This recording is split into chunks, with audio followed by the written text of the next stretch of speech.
Today we're going to hear a story of Cinderella read-along story. Once upon a time, in a tiny kingdom, there was a gentle and lovely girl named Cinderella.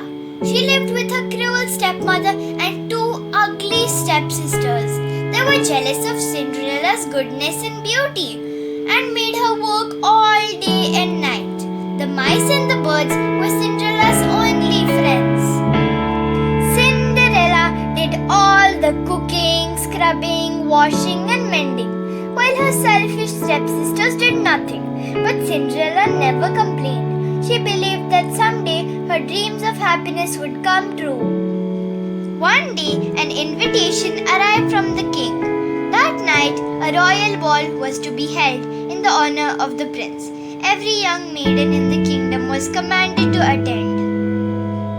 Cinderella was very excited. That means I can go too. Her stepsisters just laughed. But the announcement said that every maiden was to attend. Very well, Cinderella, you can go after you finish all your chores. Now, this slip for me. Mend these buttonholes. Where's my sash? Press this dress. Curl my hair. Oh, and find my fan. They kept Cinderella busy all day long. When it was time to leave, "Why, Cinderella? It's time to go. You're not even dressed for the ball."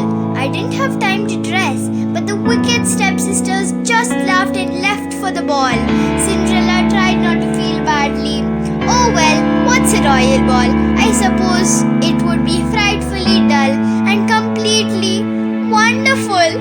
She burst into tears and ran away into the garden. "I thought that someday my dreams would come true," sobbed Cinderella. "Now I'll never get to the royal ball." "Yes, you will, child, but we must hurry." Cinderella looked up and there stood her fairy godmother. "Now, let's see now," said the fairy godmother. "I need a pumpkin and some mice." Then she waved her magic wand and sang these magic words. "Bibbidi-bobbidi-boo." To Cinderella's amazement, the pumpkin became a splendid coach and the mice turned into excellent horses. "Oh, this is wonderful!" cried Cinderella, but then she looked down at her rags. "I'll need a coachman, of course," interrupted the fairy godmother, and then she changed the horse into the coachman. "Now hop in, my dear, you mustn't be late. But don't you think my dress lovely, my dear?" began the fairy godmother. Then she looked again. "Oh, good heavens, child, you can't go in that." Bibbidi-bobbidi-boo! And there stood Cinderella in the loveliest gown she had ever seen. On her feet were tiny, delicate glass slippers.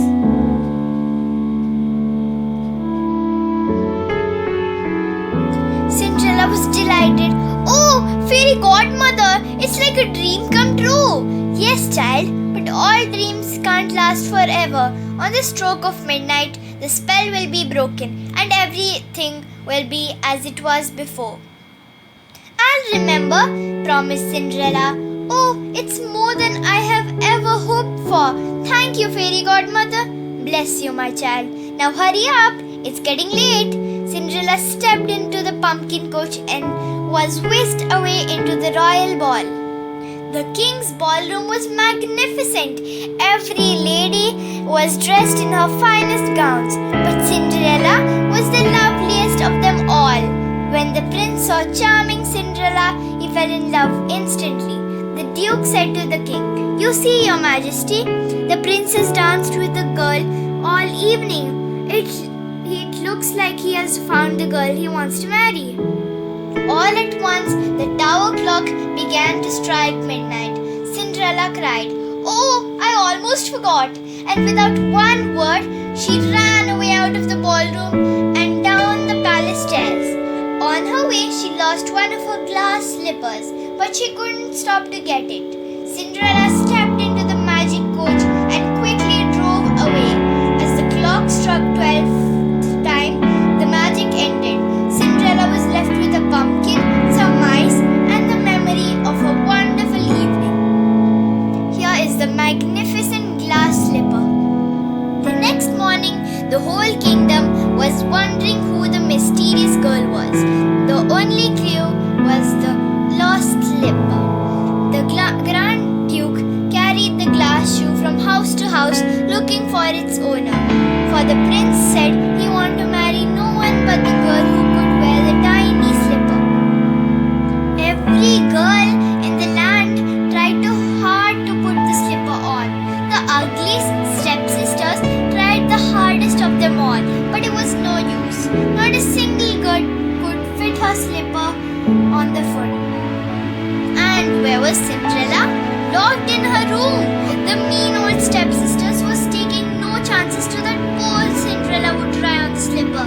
But Cinderella's mice friends found the key and rushed up to the locked room. The Duke was just about to leave.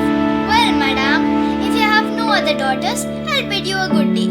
Just then, he heard a voice calling to him. Please wait, may I try the slipper?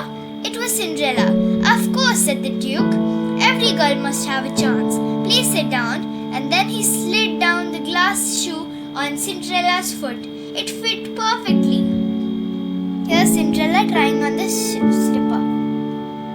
Cinderella's dreams had come true. No longer would she slap for her cruel stepmother and her foolish stepsisters. She would marry the prince and happily live ever after. And what of the little mice who had been Cinderella's only friends?